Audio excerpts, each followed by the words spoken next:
கண்டக்டரும் இல்லை, வேறு யாரும் இல்லை. இவனுக்கு பேய் பயம் அதிகமாக ஊட்டுது.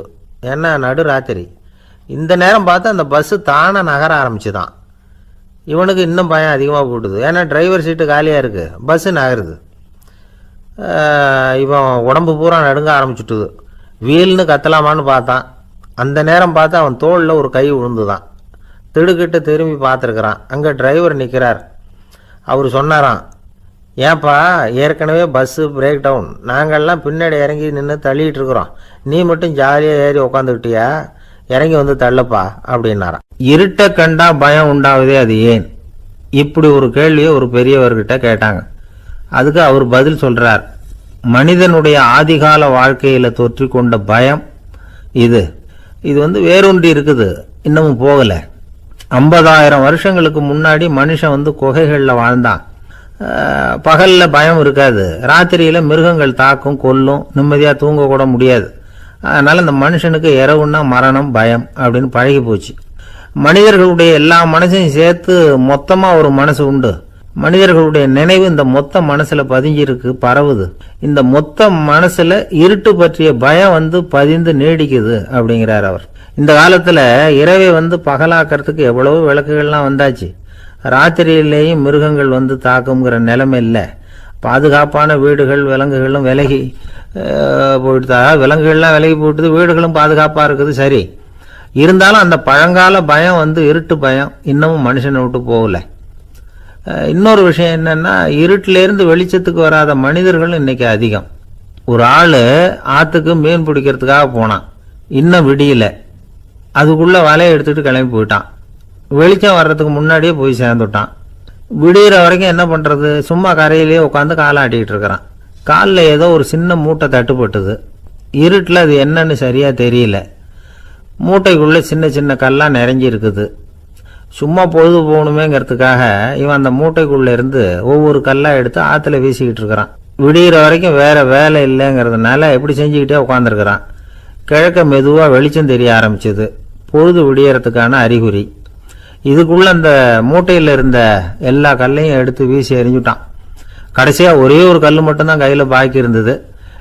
வெளிச்சம் வந்ததும் அந்த கல்லை பார்த்தான், அப்படியே திகைச்சு போயிட்டான். அடடா, இது வரைக்கும் தெரியாமல் தப்பு பண்ணிட்டோமே அப்படின்னு நினச்சான். ஏன் தெரியுமா, அவன் கையில் இருந்தது வெறும் கல் இல்லை, விலை வசந்த ரத்தன கல். அது இருட்டில் என்னென்னு புரியாததுனால மூட்டையில் இருந்த எல்லா ரத்தன கல்லையும் ஆற்றுல வீசி எறிஞ்சிருக்கிறான். இப்போ அவனுக்கு அழுகையே வந்துடும் போல இருந்தது. வாழ்க்கையை வசதி ஆக்கிக்கிறதுக்கான வாய்ப்பு அவனுக்கு இருந்தது, இருந்தாலும் இருட்டில் அதை இழந்துட்டான். அந்த வகையில் அவனுக்கு கொஞ்சம் அதிர்ஷ்டம். அந்த சிற்பிகளின் தலைவன் ஒருத்தன், அந்த ஆளுக்கு வெத்தலை பாக்கு போடுறது பழக்கம். இதை தெரிஞ்சுக்கிட்டு அதுக்காகவே ஒரு ஆளை ஏற்பாடு பண்ணார். வேணுங்கிறப்போலாம் நீ வெத்தலை சிவல் மடித்து கொடுக்க வேண்டியது உன் வேலை அப்படின்னு ஒருத்தனை ஏற்பாடு பண்ணிட்டார். இப்படியெல்லாம் செஞ்சதும் அவங்களுக்கும் ரொம்ப உற்சாகம். ரொம்ப பொறுப்பாக சிற்ப வேலைகளை செஞ்சுக்கிட்டு இருக்கிறாங்க. ஒரு நாள் என்னாச்சு தெரியுமா, அந்த சிற்பிகளின் தலைவன் ரொம்ப நுணுக்கமாக ஒரு வேலையை செஞ்சுக்கிட்டு இருக்கிறான். சாரம் போட்டு அது மேலே படுத்துக்கிட்டு அண்ணாந்து பார்த்து உச்சியில் நுணுக்கமான சிற்பங்களை உருவாக்கிக்கிட்டு இருக்கான். சிற்பியின் கவனம் செதறப்படாதுங்கிறதுனால இவர் மெதுவாக சத்தம் போடாமல் கிட்ட போய் நின்று அதை கவனிச்சிக்கிட்டு இருக்கிறார். அந்த சிற்பி வழக்கம் போல் வெத்தலை பாக்குக்காக இடது கையை கீழே நீட்டினான். அந்த சமயம் பார்த்து அவருக்கு தாம்பூலம் கொடுக்குறவன் அங்கே இல்லை, எங்கேயோ போயிருக்கிறான். அண்ணாமலை ரெட்டியார் என்ன பண்ணார் தெரியுமா, தனக்காக கொடுக்கப்பட்ட தாம்பூலத்தை வாங்கி சிற்பியின் கையில் கொடுக்குறார். அவன் வாங்கி போட்டுக்கிட்டான். இது என்ன இன்னைக்கு வெத்தலை சீவல் வேறு மாதிரி இருக்குது, வாசனை தாம்பூலமாக இருக்குது அப்படின்னு யோசனை பண்ணிவிட்டு கீழே திரும்பி பார்க்குறார். பார்த்தா ரெட்டியார் மறுபடியும் சிற்பி கை நீட்டும் பொழுது கொடுக்கறதுக்காக தாம்பூலத்தை மடித்து வாங்கி வச்சுக்கிட்டு தயாராக நிற்கிறார். சிற்பிக்கு அதிர்ச்சி. உடனே பொத்துன்னு கீழே குதிச்சான். ஐயா, என்ன இது நீங்களா அப்படின்னா. இவர் சொன்னார், நான் ஒன்றும் தப்பு பண்ணலையே, உன்னுடைய கை புண்ணியம் செஞ்ச கை, கோயில் கட்டுற கை, அந்த கைக்கு தாம்பூலம் கொடுக்கறதுல என்ன தப்பு அப்படின்னாராம். ஏற்கனவே பஞ்சத்தில் அடிபட்டு வந்த எங்களை நீங்கள் ஆதரித்ததே பெரிய விஷயம். இந்த செயல் என்னை ஒரு பெரிய கடனாளி ஆக்கிவிட்டுது. ஐயா, எங்களுக்கு உணவு உடை இதை மட்டும் நீங்கள் கொடுத்தா போதும், ஊதியம்னு எதுவும் வாங்க மாட்டோம் அப்படின்னு நானும். அந்த சிற்பி எவ்வளோ வற்புறுத்தியும் எதுவும் வாங்கிக்கலையாம். இந்த செய்தியை தமிழ் தாத்தா டாக்டர் ஊவேசா சொல்லியிருக்கிறார். அந்த காலத்தில் எப்படிப்பட்டவங்கள்லாம் வாழ்ந்துருக்கிறாங்க பாருங்கள். இந்த காலத்தில் ஒருத்தர் கோவில் கட்டினார், வேலை செய்கிற எல்லாருக்கும் சாப்பாடு போடுவார். சிற்ப வேலை செஞ்சுட்டு சாப்பிட வர்ற ஒவ்வொருத்தர் கையையும் அன்பாக பிடிச்சி முத்தம் கொடுத்து உள்ளே அனுப்புவார். அந்த கைகளுக்கு நீங்கள் கொடுக்குற மரியாதையா அது அப்படின்னு கேட்டாங்க. அது இல்லைங்க, ஏற்கனவே முதல் பந்தியில் சாப்பிட வந்தவன் மறுபடியும் வர்றானான்னு கண்டுபிடிக்கிறதுக்காக கையை பிடிச்சி மோந்து பார்க்குறேன் அப்படின்னாராம் அவர். பிரம்மத்தை அறிந்தவன் பிரம்மமாகிறான் அப்படின்னு ஒரு பெரியவர் பேசினார் ஒரு கோவிலில். தைத்திரிய உபனிஷத்து அப்படி சொல்லுதான். இதை கேட்கும் பொழுது நமக்கு ஒரு சந்தேகம் வரும். அது எப்படி? பிரம்மத்தை அறிந்தவன் பிரம்மம் ஆகிறான்னா, சிங்கத்தை அறிந்தவன் சிங்கம் ஆகிறானா, தோசையை அறிந்தவன் தோசை ஆகிறானா? இப்படிப்பட்ட சந்தேகம் நமக்கு வர்றதில் ஒன்றும் ஆச்சரியம் இல்லை, இது இயற்கை. இதுக்கும் அந்த பெரியவரே பதில் சொல்கிறார். சிங்கம் வேற, நாம் வேற. அதனால் சிங்கத்தை அறிந்தவன் சிங்கமாக மாட்டான். ஆனால் பிரம்மம் வேறு, நாம் வேறு இல்லை. அதனால் பிரம்மத்தை அறிந்தவன் பிரம்மமாகறான் அப்படிங்கிறது அவரோட விளக்கம். மனிதன் அவன்தான் தான் பிரம்மங்கிறது தெரியாதனால தான் அதை வேறு எங்கேயோ தேடிகிட்டு இருக்கிறான். கடைசியில் அது தான் தாங்கிறது புரிஞ்சுக்கிற பொழுது அவன் பிரம்மம். இந்த வகையில் அவனுக்கு கொஞ்சம் அதிர்ஷ்டம் இருந்திருக்குது. அதாவது ஏதோ ஒரு வகையில் இருந்திருக்குது. அதனால தான் அந்த கடைசி கல்லை எரியறதுக்குள்ளே வெளிச்சம் வந்துட்டுது. பல பேருக்கு அந்த அளவு கூட அதிர்ஷ்டம் வர்றதில்லை. எல்லாத்தையும் வீசினதுக்கு அப்புறம் தான் வெளிச்சம் வரும். என்னென்னு விவரம் தெரியாமலே எழுந்திரிச்சு வந்துடுவாங்க. வாழ்க்கைங்கிறது ஒரு பெரிய புதையல். அதை புரிஞ்சிக்காமல் மனுஷன் அதை வீசி எரிஞ்சுக்கிட்டு இருக்கான் அப்படிங்கிறது தான் பெரியவங்க கருத்து. சில பேருக்கு புரிஞ்சுக்கிற நேரம் வரும், அதுக்குள்ளே வாழ்நாள்லாம் ஓடி போயிருக்கும். அதுக்கப்புறம் என்ன பண்ணுறது? நம்மால் ஒருத்தன் கையில் ஒரு சின்ன பையோடு வந்துக்கிட்டு இருந்தான். பை உள்ள ஏகப்பட்ட நகைகள், ரத்தன கல் எல்லாம் இருக்குது. வந்துக்கிட்டு இருந்தவன் திடீர்னு அந்த பையை அப்படியே ஒரு குளத்துல வீசி எறிஞ்சுட்டான். மகான்கள் தான் இப்படி பற்று இல்லாமல் இருப்பாங்க. என்னங்க இது, விலை மதிப்புள்ள அந்த பையை இப்படி குளத்துல வீசி எறிஞ்சுட்டீங்களே, இதுக்கு என்ன அர்த்தம் அப்படின்னு கேட்டார் அவன் கூட வந்தவர். அவன் மெதுவா இவர் காதோட காதா சொல்கிறான். ஒரு போலீஸ்காரர் பின்னாடி வந்துக்கிட்டு இருக்கிறார், அவர் போனதுக்கு அப்புறம் இதை எடுத்துக்குவேன் அப்படிங்கிறான். இந்த உலகத்தில் மனுஷன் எவ்வளவோ தவறுகள் செய்கிறான். அதுக்கெல்லாம் என்ன காரணம்? அதை பற்றின ஆராய்ச்சி தான் இன்னைக்கு. இதுக்கு ஆராய்ச்சி என்னத்துக்கு, அது தெரிஞ்ச விஷயம் தானே அப்படின்னு நீங்கள் நினைக்கலாம். ஆனால் அப்படி அலட்சியமாக இந்த விஷயத்தை விட்டுறக்கூடாது. பொதுவாக எல்லோரும் நினைக்கலாம் எது சரி எது தவறு அப்படின்னு தெரியாததுனால தான் மனுஷன் தப்பு பண்ணுறான் அப்படின்னு. ஆனால் அப்படி சொல்லிட முடியாது. மனுஷன் தெரிஞ்சே தான் தவறுகள் பண்ணுறான். இப்போ உதாரணத்துக்கு ஒரு சாலையில் இடது பக்கம் போக வேண்டிய ஒருத்தர் நடுக்கோட்டை தாண்டி வலது பக்கமாக வண்டியை ஓட்டிகிட்டு போகிறாருன்னு வச்சுக்கோங்க. என்னப்பா இது தப்பு இல்லையா அப்படின்னு அவர்கிட்ட கேட்டால், அதெல்லாம் எனக்கு தெரியும், நீ உன் வேலையை பார்த்துட்டு போ அப்படிம்பார். வலது பக்கமாக போகிறது தப்புன்னு தெரிஞ்சே தான் அவர் அப்படி செய்கிறார், அப்படி போகிறார். பெரிய உத்தியோகத்தில் இருக்கிறவங்க கூட லஞ்சம் வாங்குறாங்க. அவங்களுக்கெல்லாம் லஞ்சம் வாங்குறது தப்புன்னு தெரியலன்னு அர்த்தம்? திருடுறது தப்புன்னு தெரியாமலாம் மனுஷன் திருடுறான்? நல்லாவே தெரியும். நீங்கள் வேணும்னா கேட்டு பாருங்கள், வேறு வழி இல்லை அதனால தான் திருடுறேன்பா. திருடுறது ஒரு புண்ணியமான காரியம்னு திருடனே கூட சொல்ல மாட்டான். திருடுறது தவறுங்கிறது திருடனுக்கு தெரியும் அப்படிங்கிறத விளக்கிறதுக்காக ஒரு பெரியவர் ஒரு கதை சொன்னார். அதாவது 2 திருடர்கள் 2 பேரும் சேர்ந்து ஒரு வீட்டுக்கு போய் ஒரு 10,000 ரூபாயை திருடிட்டு வந்துடுறாங்க. ஒரு காட்டு வழியாக வந்துக்கிட்டு இருக்கிறாங்க. இன்னும் விடியல. 2 பேருக்கும் தூக்கம் கண்ணை சுற்றுது. சரி, இப்படியே ஒரு மரத்தடியில் படுத்து தூங்குவோம், காலையில் விடிஞ்சதும் இந்த பணத்தை 2 பேரும் பங்கு போட்டுக்குவோம் அப்படின்னு முடிவு பண்ணுறாங்க. அதே மாதிரி படுத்து தூங்குறாங்க. நடு ராத்திரியில் ஒரு திருடன் முழிச்சிக்கிறான். விடிகிற வரைக்கும் காத்துக்கிட்டு இருந்தால் 5,000 ரூபா தான் கிடைக்கும், இப்போவே கம்பி நீட்டினா 10,000 ரூபா கிடைக்கும் அப்படின்னு யோசித்து பார்த்துட்டு ஒரு முடிவுக்கு வந்தான். மெதுவாக அந்த 10,000த்தையும் சுருட்டிக்கிட்டு அடுத்தவனுக்கு தெரியாமல் ஓடி போயிட்டான். விடியுது. அடுத்தவன் எழுந்திரிச்சு பார்க்குறான். பணத்தையும் காணலை, பாகஸ்தனையும் காணலை. இந்த திருடன் அந்த திருடனை திட்டுறான். திருட்டு பய, அயோக்கிய பய, இப்படி அநியாயமாக கிளப்பிட்டு போட்டானே அப்படிங்கிறான். இதுலேருந்து என்ன தெரியுது? தெரியாமல் எடுத்துக்கிட்டு போகிறது திருட்டு, அயோக்கியத்தனம், அநியாயம் அப்படிங்கிறது இவனுக்கு தெரிஞ்சிருக்குது. அதனால தான் அடுத்தவனை பார்த்து இப்படி திட்டுறான். அதனால் தெரியாததுனால மனுஷன் தவறு பண்ணுறான்னு சொல்கிறது சரியில்லை. அப்படின்னா மனுஷன் பண்ணுற தவறுகளுக்கு உண்மையான காரணம் தான் என்ன? இதே சந்தேகம் அர்ஜுனனுக்கும் வந்துதான். அதனால தான் அவன் பகவானை பார்த்து கேட்குறான். மனுஷன் தன் விருப்பத்துக்கு விரோதமாக ஏதோ ஒரு சக்தியினால பலாத்காரமாக இழுக்கப்பட்டது மாதிரி பாவம் பண்ணுறானே, அந்த சக்தி என்ன அப்படின்னு கேட்குறான். இதுக்கு பகவான் பதில் சொல்கிறார். காமமும் குரோதமும் தான் அந்த சக்திகள், அதாவது ஆசையும் சினமும். இது ரெண்டும் உன்னுடைய எதிரிகள் அப்படிங்கிறத புரிஞ்சுக்கோ அப்படிங்கிறார். இன்னமும் நுணுக்கமாக பார்த்தா காமத்தினுடைய மறு உருவங்கள் தான் குரோதமும் லோபமும். ஆசை நிறைவேறலைன்னா குரோதம், அதாவது கோபம். லூயி இந்த நூலகத்தை அமைச்சாராம். ஆனால் அப்போல்லாம் அரசர்கள் மட்டும்தான் நூலகத்தை பயன்படுத்த முடியுமா. அதுக்கப்புறம் 17ஆம் நூற்றாண்டில் இந்த முறை மாறி பொதுமக்கள் அங்கே போகலாம், படிக்கலாம் அப்படிங்கிற நிலைமை வந்து தான் போட்லியன் நூலகம் அப்படின்னு அதுக்கு பேர் பாரிஸ் நகரத்தில் இருக்குது. அங்கே தான் நூல்களின் பட்டியல் தயாரிப்பு பணி ஆரம்பமாச்சு. கல்வி வளர்ச்சியையும் நூலகத்தையும் இணைச்சவர் வந்து நெப்போலியன் போனபார்ட். முன்பணம் செலுத்தி புத்தகத்தை படிக்கிற முறையையும் அவர் தான் கொண்டுகிட்டு வந்தாராம். மக்கள்கிட்ட வசூலிக்கிற வரியின் ஒரு பகுதியை நூலகத்துக்கு பயன்படுத்தினவரும் அவர் தானா. நெப்போலியன் நூலகத்தில் உலகத்தில் உள்ள எல்லா மொழி நூல்களும் இருக்குதான். அங்கே ஒரு தமிழ் நூலும் இருந்திருக்குது. அது என்னென்னா கம்பராமாயணம். சோவியத் யூனியனுக்கு படையெடுத்து போனப்போ அங்கேருந்து லட்சக்கணக்கான புத்தகங்களை இந்த பனிச்சறுக்கு வாகனங்கள் இருக்குல்ல, அதில் கொண்டுகிட்டு வந்ததாக வரலாறு.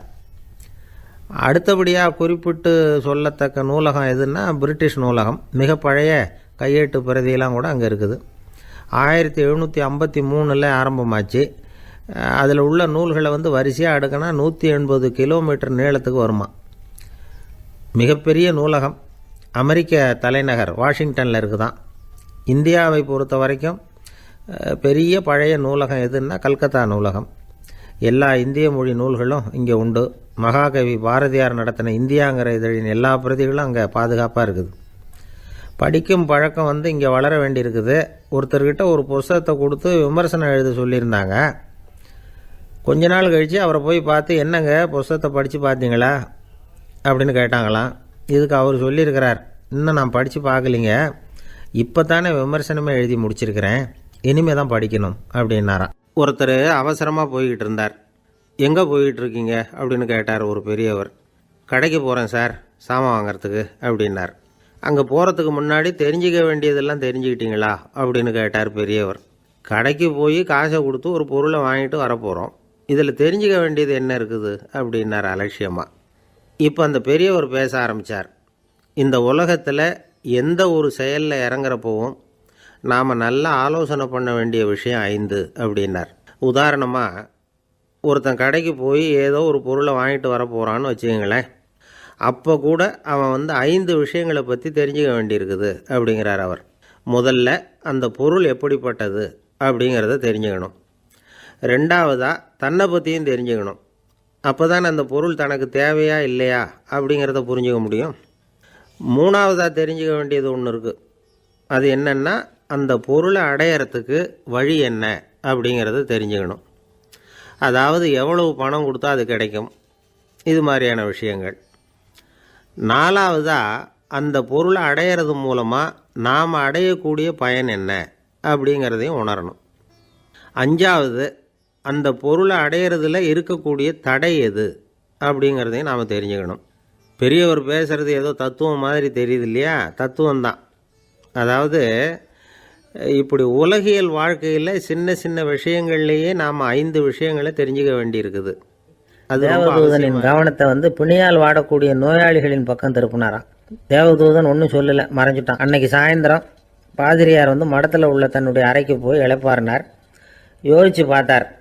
தேவதூதனையும் தேவதூதனின் விருப்பத்தையும் பல நாள் தள்ளி போட்டு வந்ததையும் அவர் ரொம்ப நினச்சி பார்த்தார். திடீர்னு தான் வந்து முதுமை அடைகிறதையும் சோர்வு அடைகிறதையும் உணர்ந்தார். ஆண்டவரை நினச்சார். ஆண்டவரே, உம்முடைய தூதனை மறுபடியும் என்கிட்ட அனுப்புனா நான் சந்திக்கிறதுக்கு ஆவலாக இருக்கேன் அப்படின்னு சொல்கிறப்பவே தேவதூதன் பக்கத்தில் வந்து நின்னான். பாதிரியார் நிமிர்ந்து பார்த்தார். நீ இப்போவே என்னை அழைச்சிக்கிட்டு போக விரும்பினா நான் பரலோகத்துக்கு வர்றதுக்கு தயாராக இருக்கேன்னார். தேவதூதன் அந்த பாதிரியாரை அன்போடவும் விவேகத்தோடவும் பார்த்து, நீங்கள் வந்து என் கூட பரலோகத்துக்கு வர்ற தயாராக இருக்கிறதா சொல்கிறீங்க, ஆனால் நீங்கள் இது வரைக்கும் வேறு எங்கே இருந்ததா நினைக்கிறீங்க அப்படின்னானு. அப்படின்னா இது வரைக்கும் இருந்த இடம்தான் பரலோகம் அப்படிங்கிறத உணர்த்தியிருக்கிறான். பரலோகம்னா என்னென்னு புரிஞ்சுக்கிறதுக்கு இந்த சம்பவம் நமக்கு உதவியாக இருக்குது. தொண்டு செய்கிறத விட பெரிய செயல் வேறு எதுவும் இருக்க முடியாது. அது நம்ம மனசுக்கு கொடுக்குற சுகத்தை வேறு எதுவும் கொடுக்க முடியாது.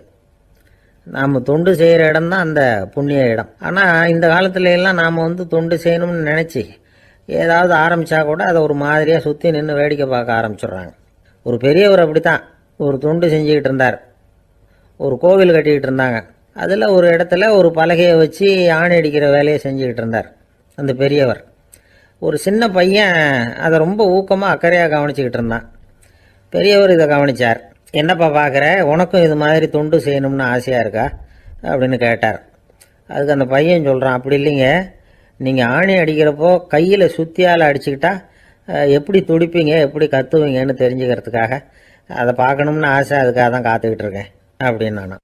வாழ்க்கையில் சில சந்தர்ப்பங்களில் நாம் சில அவமானங்களை சந்திச்சே தீர வேண்டியிருக்கு. என்ன பண்ணுறது, காலம் அப்படி. அவமானப்படுறவங்க உடனே அடங்கி போய்டுறது தான் உலக வழக்கம். அவமானப்பட்டால் உடனே சீறி எழறவங்களும் உண்டு. ஆனால் அதையே ஒரு சவாலாக எடுத்துக்கிட்டு முன்னுக்கு வர்றவங்களும் சில பேர் இருக்கிறாங்க. அவங்க ரொம்ப அபூர்வம். இன்றைக்கி மனோதத்துவ நிபுணர்கள்லாம் என்ன சொல்கிறாங்க தெரியுமா? அவமானப்பட்டுட்டா உடனே அடங்கி போயிடக்கூடாதான். அதையே ஒரு சவாலாக எடுத்துக்கிட்டு மனசில் ஒரு வைராக்கியத்தோடு முயற்சி பண்ணினா வாழ்க்கையில் எல்லாரும் முன்னேறலாமா.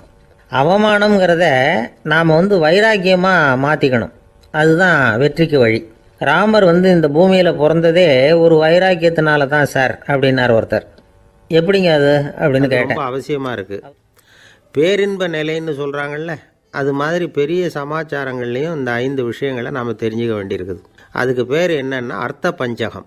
வைணவ சமயத்தில் அர்த்த பஞ்சகம்ங்கிறது ரொம்ப பெரிய விஷயம். கடைக்கு போகிறது மாதிரி கடவுளை பார்க்க போகிறப்பவும் நாம் 5 விஷயங்களை தெரிஞ்சுக்கணுமா. முதல்ல பரம்பொருள் அப்படிங்கிறது என்ன, அதோட தன்மைகள் என்ன, இதை தெரிஞ்சுக்கணும். இதுக்கு பேர் என்னென்னா பரமாத்ம ஸ்வரூபம் அப்படின்னு பேர். ரெண்டாவது, நாம் யார், நம்மோட தன்மை என்ன அப்படிங்கிறத தெரிஞ்சுக்கணும். நான் யாருன்னு எனக்கே தெரியலங்கிறப்போ இதை நான் சொல்கிறேன்னு இது என்னுடையதுன்னு சொல்கிறது தப்பு தானே.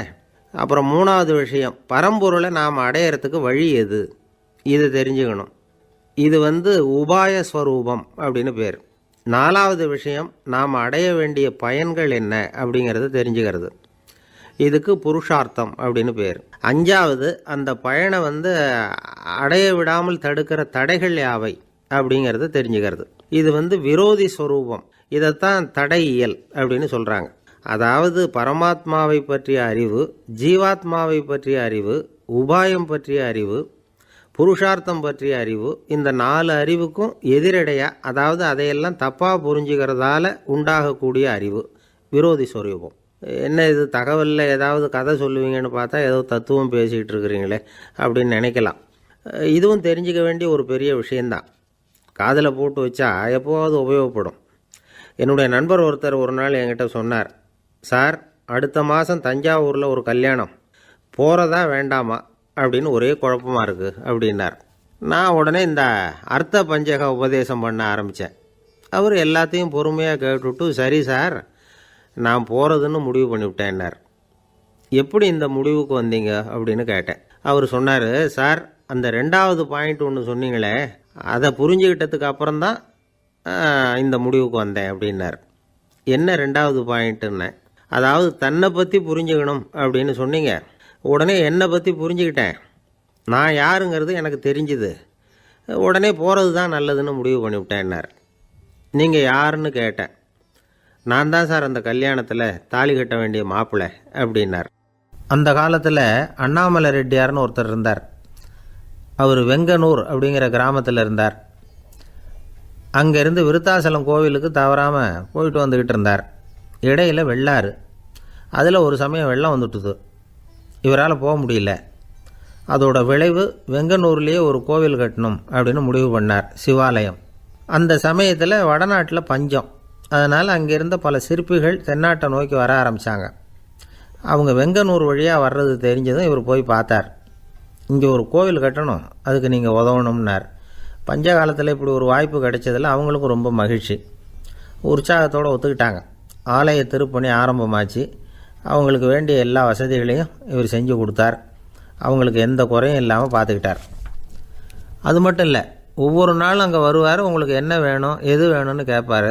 ஏதாவது குறை இருந்தால் சொல்லுவாங்க, உடனே தீர்த்து வைப்பார். இவரும் கேட்பார், எந்த குறையாக இருந்தாலும் என்கிட்ட சொல்லுங்க அப்படின்னு சொல்லுவார். அதை தவிர இவராகவே கவனித்தும் அவங்களுக்கு என்னென்ன தேவைங்கிறத கண்டுபிடிச்சி அதையெல்லாம் கொடுத்துக்கிட்டு இருப்பார். வச்சுருக்கிறோம் என்ன தேவைன்னாலும் நம்ம கவலைகளை பற்றி நமக்கு ஓரளவுக்காவது தெரியும். ஆனால் மற்றவங்க கவலைகள் நமக்கு பரிச்சயம் இல்லாதவை, பழக்கம் இல்லாதது. அதனால் நமக்கு தெரிஞ்ச கவலைகளை சமாளிக்கிறது சுலபம். தெரியாததை சமாளிக்கணும்னா மறுபடியும் ஆரம்பத்திலேருந்து ஆரம்பிக்கணும். அதனால் பழைய நண்பர்களோடு வாழறது தான் மேல் அப்படின்னு ஆனான். அதுக்கப்புறம் அவன் தன்னோட பையே போதும்னு வீட்டுக்கு திரும்பி வந்துட்டானான். இது ஒரு பெரியவர் சொல்லியிருக்கிற கதை. கப்பல் கடலில் போய்கிட்டு இருக்கு. புயல், சூறாவளி, அலையெல்லாம் பெருசு பெருசாக ரொம்ப உயரமாக உண்டாகுது. கடுமையான காற்றிலேயும் வேகமான அலைகள்லேயும் சிக்கி அந்த கப்பல் தடுமாறுது. திசை மாறி போச்சு. எந்த பக்கம் போயிட்டு இருக்கிறோம்னே தெரியல. அந்த கப்பலை செலுத்திக்கிட்டு இருந்த மாலுமி ரொம்ப சாமர்த்தியமாக செயல்பட்டார். தன்னுடைய அறிவாற்றலையும் திறமையையும் முழுமையாக பயன்படுத்தினார். அந்த கப்பலை கட்டுப்படுத்தினார். மெதுவாக அந்த சூறாவளியிலிருந்து கப்பலை காப்பாற்றி கரைக்கு கொண்டுட்டு வந்து சேர்த்துட்டார். மாலுமின்னு ஒருத்தர் இருந்ததுனால அந்த மரக்கலம் காப்பாற்றப்பட்டது. மாலுமின்னு ஒருத்தர் இல்லைன்னு வச்சுக்கோங்க, அந்த கப்பலோட கதி என்னவாக இருக்கும் யோசிச்சு பாருங்கள். ஒரு கோபக்காரனுடைய நிலைமையும் அப்படித்தானா. கோபக்காரன்கிறவன் ஒரு மாலுமி இல்லாத மரக்கலம் அப்படிங்கிறார் நபிகள் நாயகம். கொந்தளிக்கிற கடலில் கொடுமையான அலைகளின் உச்சியில் அது மாதிரி இதுன்னு சொல்லல, அதை விட மோசம் இது அப்படிங்கிறார். ஏன் தெரியுமா? ஒரு கப்பல் கடலில் தடுமாறினா அதை சரிப்படுத்த மாலுமி இருக்கிறார். அவர் தன்னுடைய சாமர்த்தியத்தினால் அதை கட்டுப்படுத்தி சரியான வழிக்கு கொண்டுட்டு வந்துடுவார். ஆனால் கோபக்காரனுடைய நிலைமை அப்படி இல்லை அப்படிங்கிறார் நபிகள் நாயகம்.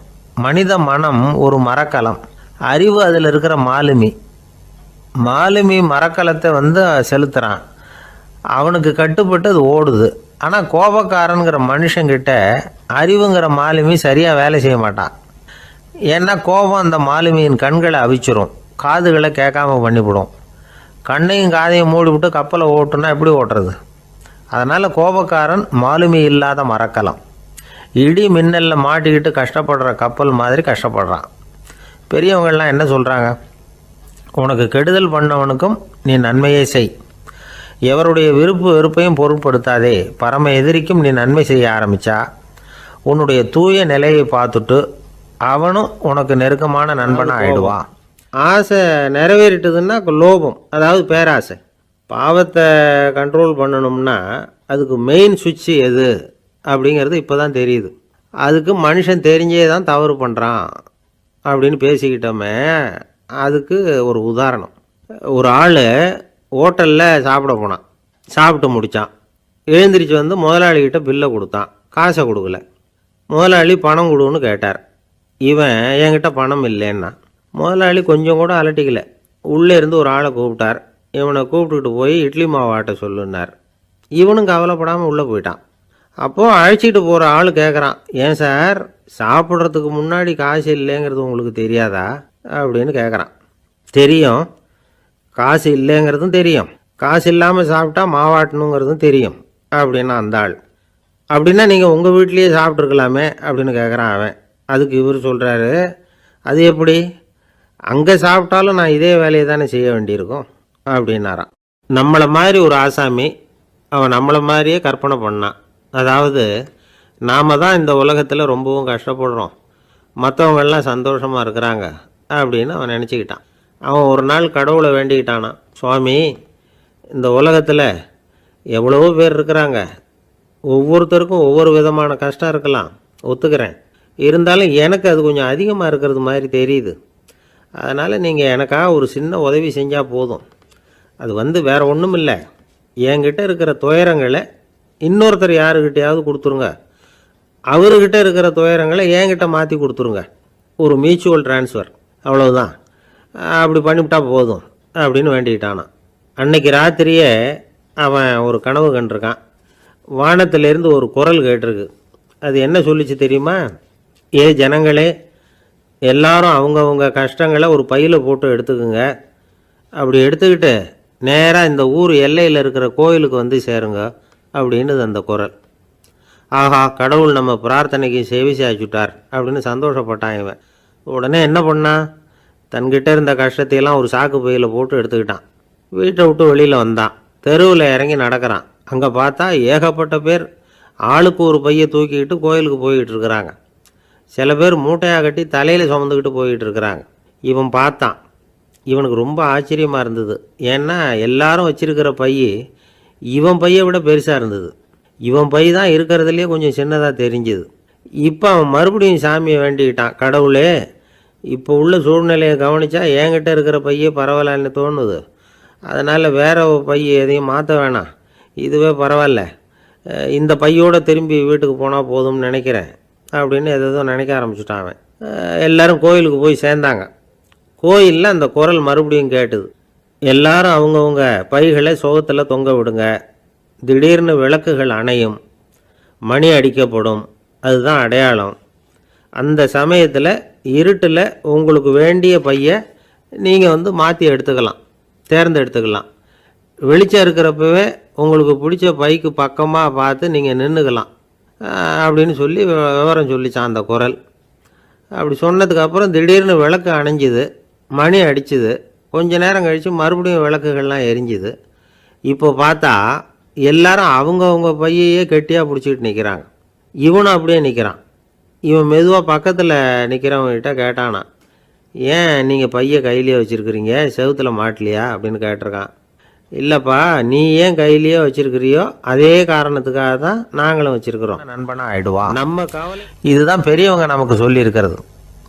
புனித குரான் சொல்கிறது என்ன, தீமையை நன்மையை கொண்டே நீர் தடுத்து கொள்ளும் அப்படின்னு சொல்லப்பட்டிருக்கு. அதில் இன்னா செய்தாரை ஒருத்தல் அவர் நாண நன்னயம் செய்து விடல் அப்படிங்கிறார் திருவள்ளுவர். செல்வந்தர் ஒருத்தர்கிட்ட ஒரு சிறுவன் ஆடு மேய்ச்சிக்கிட்டு இருந்தானா. பெரியவர் அவனை கூப்பிட்டு, நீ நேராக போய் ஒரு ஆட்டில் உள்ள ரொம்ப நல்ல பகுதி எதுவோ அதை எடுத்துக்கிட்டு வா அப்படின்னாரான். இவன் போனான். ஒரு ஆட்டு உடம்புல இருந்த நாக்கு, இருதயம், இது ரெண்டையும் எடுத்துகிட்டு கொடுத்தானான். பெரியவர் வாங்கி பார்த்தார். அதுக்கப்புறம் இப்போ நீ போய் இன்னொரு ஆட்டில் இருக்கிற ரொம்ப கெட்ட பகுதி எதுவோ அதை எடுத்துகிட்டு வா அப்படின்னாரான். இவன் போய் எடுத்துகிட்டு வந்தான். அவன் கையில் இருந்தது மறுபடியும் அதே மாதிரி நாக்கு, இருதயம், இது ரெண்டும் தான். என்னது இப்பவும் அதையே கொண்டுட்டு வந்திருக்கிற அப்படின்னாரான் பெரியவர். இவன் சொன்னானா, ஒரு உடம்பில் உள்ள ரொம்ப நல்ல பொருளும் இதுதான், ரொம்ப கெட்ட பொருளும் இதுதான் அப்படின்னானா. இளம் வயசில் இப்படி பதில் சொன்னவர் தான் பேரறிஞர் லுக்மானுல் ஹக்கீம் அவர்கள். கோபப்படாமல் இருந்தால் இது ரெண்டும் நல்லா வேலை செய்யும், கோபப்பட்டால் இது ரெண்டும் மோசமாக வேலை செய்யும். அதை புரிஞ்சுக்கிறதுக்காகத்தான் இன்றைக்கி இந்த தகவல். கோபம் வந்துட்டால் நாம் என்ன செய்கிறோங்கிறது நமக்கே தெரியாது. ஒருத்தர் டாக்டர்கிட்ட போனார் அவசரமாக, டாக்டர் எனக்கு இப்போ கடுமையான கோப வெறி, எனக்கு கண்ணு மண்ணு ஒன்றும் புரியல, உடனடியாக அதை கட்டுப்படுத்தணும், உடனே இதுக்கு ஏதாவது ஒரு மாத்திரை கொடுங்க ப்ளீஸ் அப்படின்னார். அந்த டாக்டரும் உடனே ஒரு மாத்திரையை கொடுத்து, இதை உடனே போடுங்க, நான் தண்ணி கொண்டுகிட்டு வரேன்னு உள்ளே போனார். தண்ணியோடு திரும்பி வந்தார். இவர் சொன்னார், டாக்டர் நீங்கள் கொடுத்த மாத்திரை ரொம்ப பெருசாக இருந்தது, இருந்தாலும் கஷ்டப்பட்டு முழுங்கிட்டேன்னார். டாக்டர் சந்தேகத்தோடு மேசையை பார்க்குறார். பார்த்தா மாத்திரை அங்கேயே இருக்குது, பேப்பர் வெயிட்டை காணலை. ஒரே ஒரு ஊரில் ஒரு பாதிரியார் இருந்தார். ரொம்ப நாள் சந்தோஷமாக வாழ்ந்தார். ஒரு நாள் அவர் மடத்து சமையல் அறையில் பாத்திரங்களை கழுவி துலக்கி சுத்தப்படுத்திக்கிட்டு இருந்தார். அந்த சமயத்தில் ஒரு தேவதூதன் அவர் முன்னாடி நின்னான். இவர் நிமிர்ந்து பார்த்தார். ஆண்டவர் என்னை உங்ககிட்ட அனுப்பியிருக்கிறார், பரலோகத்தில் வாசம் செய்யறதுக்கு உங்களுக்கு நேரம் வந்துட்டுது அப்படின்னு அந்த ஆள். ஆண்டவருக்கு என்னோட ஞாபகம் வந்ததுக்கு நன்றி, ஆனாலும் இப்போ இங்கே நீயே பாரு எவ்வளவு பாண்டங்கள் பாக்கி இருக்குது, இவ்வளவையும் நான் சுத்தப்படுத்த வேண்டியிருக்கு. நான் நன்றி கெட்டவனாக இருக்க விரும்பலை. இந்த பணியை முடிக்கிற வரைக்கும் என்னுடைய பரலோக வாழ்வை தள்ளி வைக்க முடியுமா, நீ என்ன நினைக்கிற அப்படின்னு கேட்டார். தேவதூதன் தனக்கே உரிய விவேகத்தோட அன்போட பாதிரியாரை பார்த்தான். சரி என்ன செய்யலாம்ங்கிறத அப்புறம் சொல்கிறேன் அப்படின்னு சொல்லிவிட்டு புறப்பட்டு போயிட்டான். ஒரு நாள் அந்த பாதிரியார் தோட்டத்தில் உள்ள களைகளையெல்லாம் ஒரு களை கொத்தியால் கொத்தி களை எடுத்துக்கிட்டு இருக்கிறார். அந்த சமயத்தில் இந்த தேவதூதன் மறுபடியும் அவர் முன்னாடி நிற்கிறான். பாதிரியார் பார்த்தார். இதை பாரு, இந்த தோட்டம் பூராவும் எவ்வளவு களை மண்டி கிடக்கு, பரலோகம் கொஞ்ச காலம் எனக்காக பொறுத்திருக்கலாம்னு நீ நினைக்கிறியா அப்படின்னு கேட்டார். தேவதூதன் சிரிச்சுக்கிட்டே மறுபடியும் மறைஞ்சிட்டான். மறுபடியும் அவர் களை எடுக்கிறது, தானிய களஞ்சியத்துக்கு வர்ணம் பூசுறது, இப்படிப்பட்ட வேலைகளில் ஈடுபட்டிருக்கார். இன்னொரு நாள் ஒரு மருத்துவமனையில் நோயாளிகளை கவனிச்சுக்கிட்டு ரொம்ப தீவிரமாக இருக்கிறார் அந்த பாதிரியார். ஒரு நோயாளியோட தாகத்துக்கு தண்ணீர் கொடுத்துட்டு நிமிர்ந்து பார்க்குறப்போ தேவதூதன் மறுபடியும் அவர் முன்னாடி வந்து நிற்கிறான். இந்த தடவை பாதிரியார் தன்னலமற்றவராக பேரன்பை காட்டக்கூடிய வகையில் தன்னுடைய 2 கைகளையும் உயர்த்தியபடி